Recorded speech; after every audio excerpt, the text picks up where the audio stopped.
Genesis chapter 4, verse 8. And Cain talked with Abel his brother, and it came to pass when they were in the field that Cain rose up against Abel his brother and slew him. Remember what we are doing? We are taking a deep dive looking at this biblical concept, isn't it, of sacrifice, of repentance, and of forgiveness. Essentially, there's the disaster. That is what happened, isn't it, in Genesis chapter 3. And then where we are going is salvation. But from disaster to salvation, at the middle, there is sacrifice. We cannot move from disaster to salvation without sacrifice. Then from sacrifice to what? To salvation. When you look at sacrifice, you will see that it is not just a straight journey from disaster, sacrifice to salvation. Yes, sacrifice is something that God does for us, and we are going to look a lot of that. But there is another operation that takes place around this sacrifice, and that is where repentance and that is where forgiveness comes in. It is the sacrifice that allows God to be able to offer us salvation following the disaster. But we have our part to play based on the sacrifice. For us, we have to go through this loop. Based on the sacrifice, there must be repentance and there must be forgiveness. Now, the bottom line is that all human needs saving. And this is very, very important. That is the bottom line. Every single one of us needs saving. Why? Because there was a great disaster in the Garden of Eden. The Bible says that all have sinned and have fallen short of the glory of God. Every single human being needs saving because of what happened in the Garden of Eden. But it is clear that such salvation will be difficult. Such salvation will be expensive. Now, for God to take human that have rebelled against him, human that have, turn away from him, human that have now become dead in the spirit, human that have now become citizens of the kingdom of darkness, for then God to take human that have now become children of the devil and make them his own children, bring them into his own kingdom, make them member of his own family, citizen of his own kingdom. That we need to understand that process is a process, that process of redemption, that process of salvation will be a very difficult and expensive expenditure. And it is very, very important for us to understand that this jumping from disaster to salvation is not just, a careless process. It's not just something that you can just, tumble into or wandered into. It has to be, number one, intentional. It has to be, focused. It has to be expensive. It is difficult. It involves, and this is what I'm saying, it involves difficult process to move us from the state, our fallen state, and to move us to the kingdom of God. If it was easy for the unsaved to be saved, the Lord Jesus Christ would not have needed to come. And the fact is that sacrifice is the only way to meet the need for human salvation. Sacrifice is the only way to meet the need for human salvation. If you want to rescue something now, the type of machinery or the type of operation that you will need to involve depend on what type of rescue mission that you are going on. There are some rescue missions that demand a lot of planning, that demand a lot of machinery, that demand a lot of money.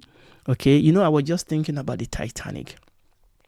You know the story of the Titanic. The Titanic sank over 110 years ago, okay? And there has been a lot of interest in recovering the remains of the Titanic, but they've not been able to do it. Do you know the reason why? Because it's going to take a lot, even despite our technology. Yes, because of technology, we were able to finally locate the wreckage of the Titanic at the bottom of the sea.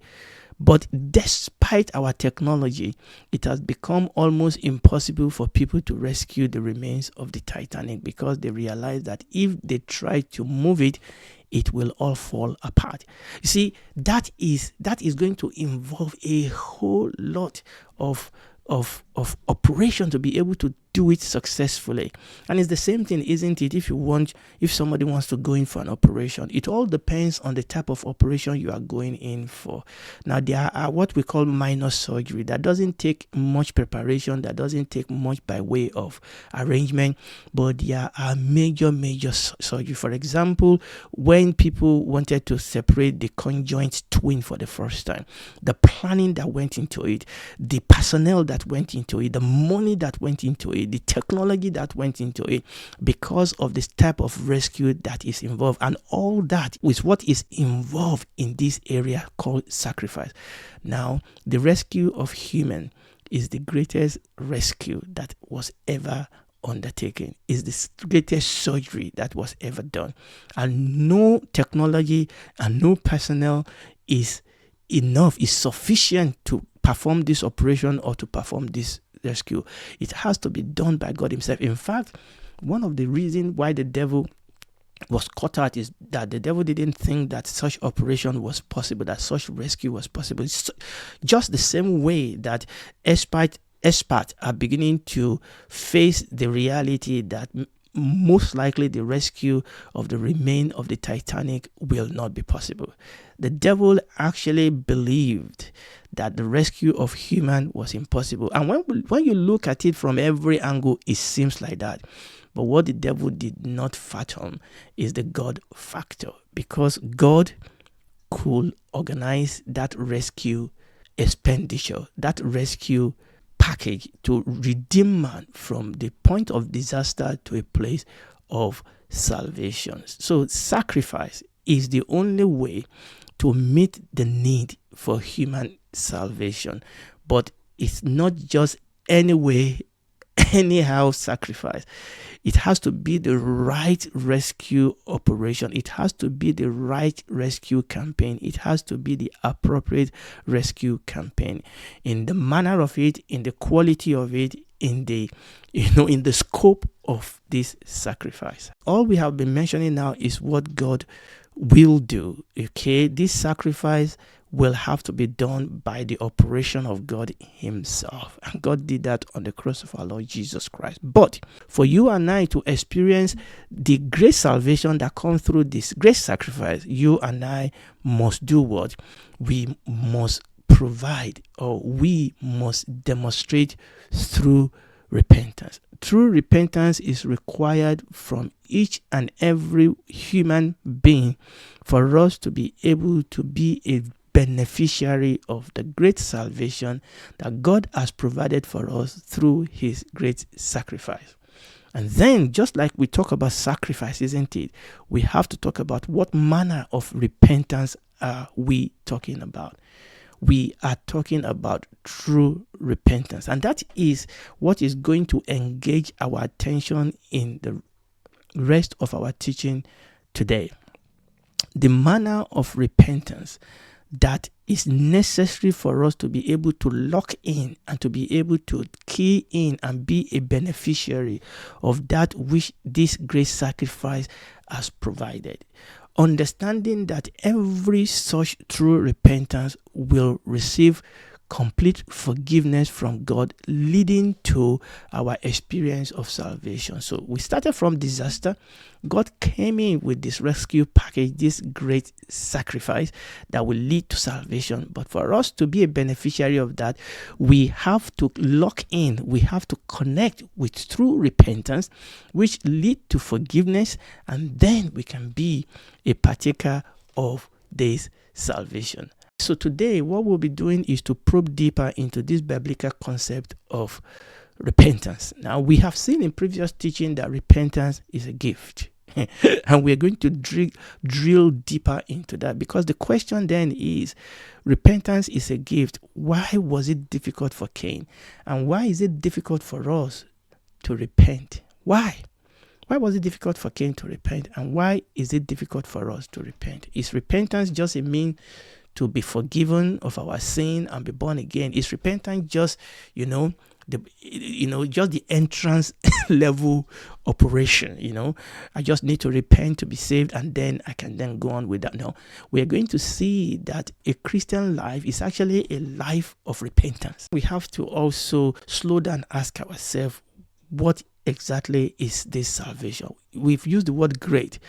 It's a great sacrifice that gives great salvation. What exactly is the great salvation? And can there be forgiveness without repentance? And we are going to answer all these questions together. I'm not going to be picking them one by one. By the time we finish this, meditation, as it were, by the time we finish reflecting upon the scripture as to what the scripture tells us about this concept of repentance, I believe that a whole lot of this question will be answered. First, why was it difficult for Cain and us to repent? Now, we need to understand that there are two sides to repentance. This is the reason why we find repentance difficult. This is the reason why men find repentance sometimes confusing. We need to understand that there are two sides to repentance. Two sides. Just like there are two sides to a coin. And you need the two sides for a genuine coin. And for repentance, for the operation of repentance to be complete, we need these two sides of repentance to be locked in properly. Now, there are two sides to repentance. There's the God side and there is the human side. There's the God side, there's the human side. Now, the human side is very, very important because that is where we come in. But the God side is foundational.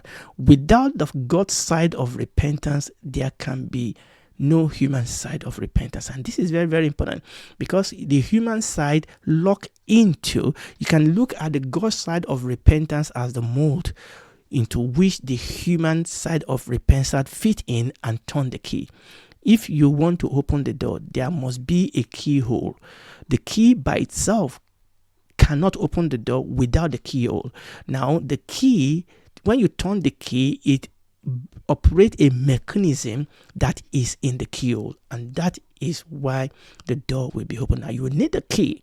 Now, it is very, very important. The key is the human side of repentance, but the keyhole and with the mechanism, the locking and opening mechanism in the keyhole is actually the God side of repentance. Now, this side, both sides are important for there to be true repentance. Oftentimes, what tends to happen is that people, they unlock, as it were, the human side of repentance from the God side of repentance.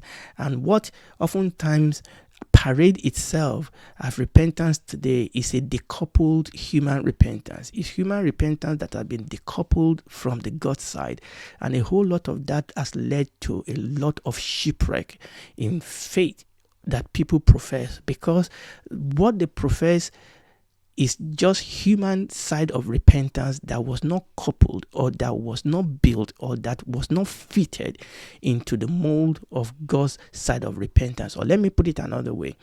What oftentimes happens is that people profess repentance that is not motivated or that is not enforced by the God side of repentance. And this is why it is very, very important to understand both of this side of repentance. They are one.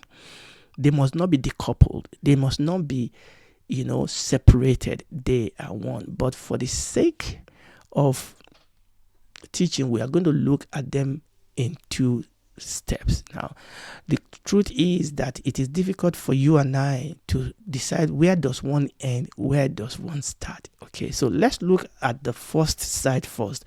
Let's look at the God side. Ultimately, every true repentance, and this is very, very important for you and I to understand that ultimately, every true repentance originates with God. Now, it's very, very important for us to understand this, that true repentance does not originate with human. Ultimately, every true repentance originates with God. In other words, any repentance that is not based on the inworking of God is a fake repentance, and it will not bring a lasting change in the heart of the rebel. It will not bring a lasting change in the heart of the sinner. Any act of repentance that is not based on the inworking of God will not bring a lasting change in the heart of the rebel or a lasting change in the heart of the sinner. So people can seem to be repenting. People can seemingly repent because they have regret for being caught in the act, or because there is an emotional excitement, maybe because of a sermon that they have heard, or because of an event that take place, or people can even profess repentance because of greed, because of what they want to get, because somebody told them that if you become a Christian, this and that is what you will get, and things like that. People can profess repentance because of some of these things, but these are false repentance. At the heart of repentance is God himself, is the inworking of God, because repentance is a heart surgery. Repentance is a deep work of God, is a heart surgery. Repentance starts in our innermost being. Repentance starts in our heart by God himself. Now let's read Joel chapter 2. Let's read Joel chapter 2, and we read verses 12 and 13 from the New King James Version. Now therefore says the Lord, turn to me with all your heart, with fasting, with weeping, and with mourning. So rend your heart and not your garment. Return to the Lord your God, for he is gracious and merciful, slow to anger, and of great kindness, and he relents from doing harm. Look at that. He said, turn to me. Turning is what we call repentance. Remember what we said about repentance, teshuvah, or the word that give it force. The root word for teshuvah is shov, and we say shov. The heart of shov is movement, is a turning. God was telling the people through the prophet Joel. He said, now said the Lord, turn to me. But where is that turning taking place? He said, turn to me with all your heart.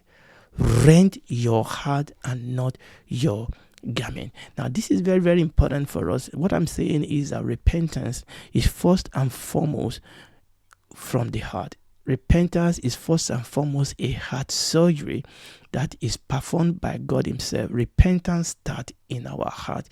Repentance starts from our innermost being. And that is the reason why the prophet was telling the people here, yes, you need to repent. He said, actually, is a turning from the heart. Turn to me with all your heart. And then he called it, rend your heart and not your garment, and return to the Lord. Remember what we said about repentance. It is turning away from sin. It is turning away from evil. But foundationally, repentance is first and foremost turning to God. And he's saying here that it's first of all start from the heart. Turn to me with all your heart. Rend your heart and not your garment, and return to the Lord your God. Now, I'm going to stop there today. There's still a whole lot that we are going to look into. Remember, we are asking ourselves, why was it difficult for Cain to repent? Why is it difficult for us to repent? And this has led us to begin to dig deeper into this concept of repentance. So this is the process. There was a disaster. There's a sacrifice which only God operation God can do, and then there's salvation.